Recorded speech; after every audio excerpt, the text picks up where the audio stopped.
Take it away. I'm going to stand. Hi. I'm very nervous, but I'm not nervous for the reason why you think I'm nervous. I'm nervous to tell my story, and I needed to see where she is, my mom.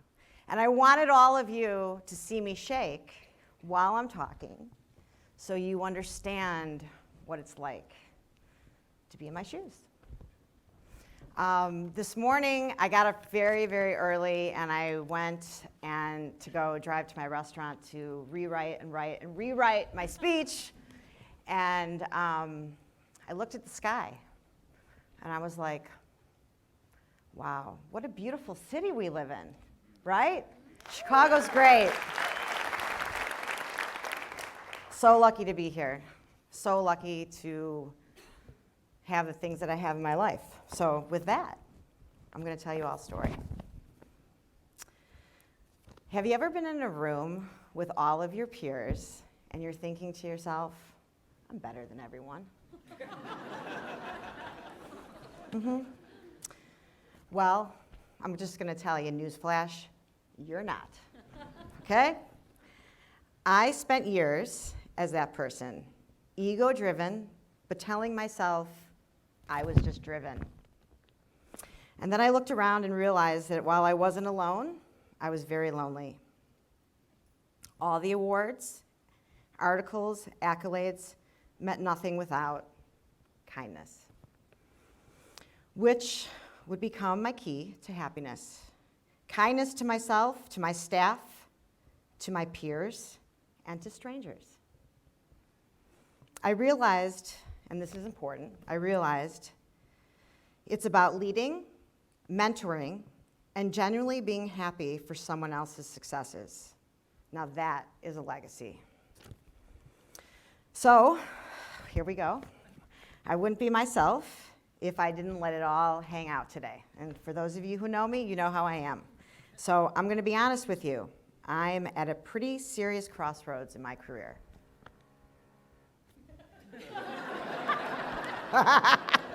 Thank you. And excuse you. Okay. Okay, I've weathered the storm before, but this time it feels different. See, I'm shaking.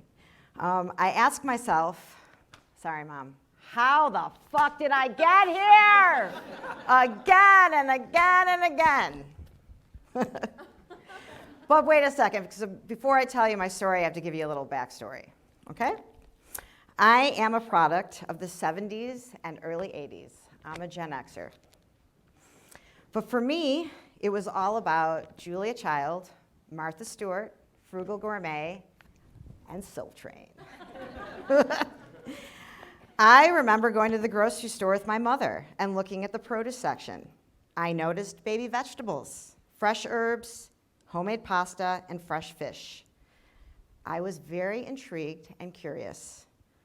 So I roasted a whole chicken. Julia told me to put fresh herbs and butter under the skin, so I did. I served it with roasted baby carrots with the tops, fresh thyme. I was only 12. I became a star in my family. Dessert, Keebler fudge stripe cookies. They're delicious, right? Delicious. Until my mother told me I couldn't eat them.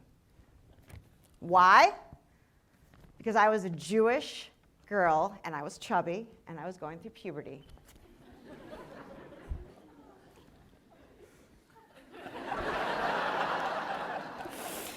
So ever since then, I have vowed that I would bring cookies and cakes and all things sweets to the masses so that no one would ever feel deprived of such pleasure like I was.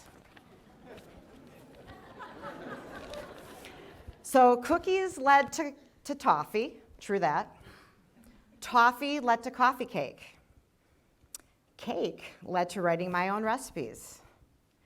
Writing my own recipes got me opportunities to work under some of the best chefs in Chicago, which then led me to getting enough support that I opened my own restaurant. So I've always been sort of like an Elaine from Seinfeld. I sort of danced to my own beat. Okay. I had to do that. I had to do it. My staff, they would tell you that I have no beat, but that's okay. I'm a rule breaker. I'm a pastry chef, opened her own restaurant. I'm the first chef to launch an edible brand that's now national. Thank you. I opened a hamburger joint in a food hall, and I kid you not, my own concession stand in the United Center in 1 week, and I rocked it with an outfit from Target and Gucci shoes. I just told Donnie backstage I was going to buy him an outfit at Target. But all of this does not come without consequences, which is why today, stripped of what I have left of me, I tell you, Hot Chocolate, my baby of 15 years, is not doing well. Who knows why? Have I stopped being present? Am I more interested in bagels and milkshakes than I am about that damn roasted chicken? Maybe 15 years is too long. Maybe not long enough. Maybe, and just maybe, there's too many restaurants in this city. Am I tired? Or am I just beginning? I don't really know. I do know that whatever the cards are dealt for me, hot chocolate will always be the most important part of me. So much of my identity has been formed and rebirthed between the walls I built on Damon Avenue. I became very close with my entire family, who have helped me run my business from day one. So just a side note, for those of you who don't know, and I'm going to try to say this without crying, my mother, and I'm not going to tell you her age, this beautiful woman sitting in this audience runs my business for me and has for 15 years.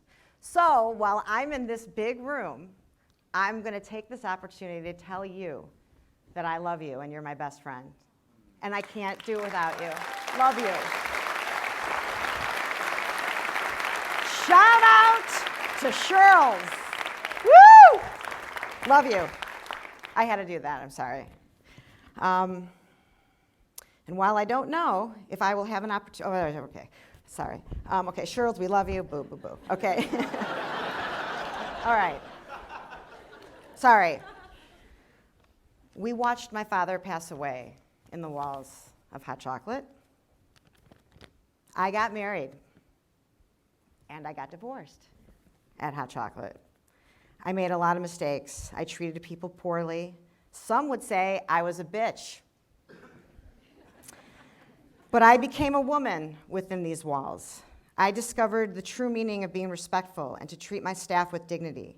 I became spiritual and self-aware. I have now become, very fine-tuned as to what my strengths and my weaknesses are. Owning a restaurant, we all know, is hard. But as a chef owner, it's an oxymoron. Strengths, we are creatives. We are really good in the kitchen. It's our home. It's my safe place. I'm great at production. I'm really good at going to the farmer's market. If you see me, I'm always there on Saturday morning.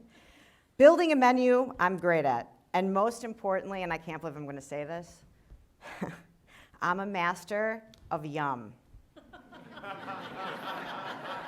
It gets better. I am the mistress of deliciousness. But weaknesses. I suck at running a business. Numbers, labor percentages, food cost, P&Ls, and all that foreign stuff. Shit, it sucks. I'm literally sweating just talking about it. It's not for me. But it's leading me to a new future where I can choose my own destiny. I think I'm going to be okay with not wearing all the hats. I think I am going to do what I do best, and I'm going to let the other people do the rest for me. And I know that any decision I make moving forward is okay because I'm finally Finally okay with me, all of me. I no longer need to seek affirmation from people I don't know or surround myself with people who don't know me. Instead, I'm going to look inward for affirmation of my strengths and my core values. Very important. To not do this, it's a double-edged sword, this industry that we've chosen. It gives awards and accolades that at the end of the day, they mean nothing. But in the short term, they can translate directly to success. Our industry is filled with blogs and websites and social media, as we all know, because everyone is a critic. But at the end of the day, the only critic we should care about is the one looking back at us in the mirror. We spend more time with our staff than our families, because our staff is our family, and we all know that. We know more about what chef went where or who opened what than we do about what's going on in the real world, unless you think that where the chef goes and who's opening what is actually the real world. But for me, not anymore. I'm going to refocus and channel my best self. And I'll tell you something. My therapist gave me an exercise to do once to help me when I was very depressed. And right now, I'm going to pay it forward to all of you, and I'm going to tell you something. When you all find yourself at a crossroads, you got to take your phone out. I don't have it with me. I should, but you take your phone out. You don't look at Twitter. You don't look at Facebook. You don't look at Instagram. You go to your notes, and you write down your core values. Very important. What are mine? To be kind to myself, to give gratitude, and to treat others as you would want to be treated. Because the energy that you give, it's the energy that you receive.